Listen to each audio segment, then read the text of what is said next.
যদি তুমি বাকি জীবনটা শান্তিতে কাটাতে চাও তবে কান খুলে ও হৃদয় প্রসারিত করে শুনবে। এক, যেখানে তোমার কোনো অ্যাপ্রিসিয়েশন নেই সেখানে যেও না। দুই, সেই সমস্ত মানুষ দ্বারা চারপাশ ঘিরে রাখো যারা তোমাকে মূল্য দেয় ও তোমার চেষ্টাকে প্রশংসা করে। তিন, কোনো জায়গায় আমন্ত্রণ ছাড়া যেও না। যদি সত্যি তারা তোমাকে তাদের জীবনে চায় তবে তারা তোমার জন্য জায়গা রাখবে। চার, তাদের কাছে এক্সপ্লানেশন দিতে যেও না যারা শুনতে চায় না, যারা তোমাকে ভুল বুঝতে চায়। তারা কখনো তোমাকে ঠিক বোঝার, তোমার কথা শোনার চেষ্টাই করবে না।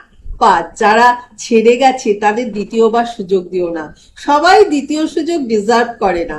ছয়, যখন বিপর্যয়ের মধ্যে দিয়ে যাচ্ছ তখন প্যানিক করো না। প্রত্যেকটি চ্যালেঞ্জ জীবনের একটি শিক্ষা। শান্ত থাকো, ফোকাস থাকো আর বিশ্বাস রাখো যে বিপদ কেটে যাবে, তুমিও ওভারকাম করতে পারবে ঠিক।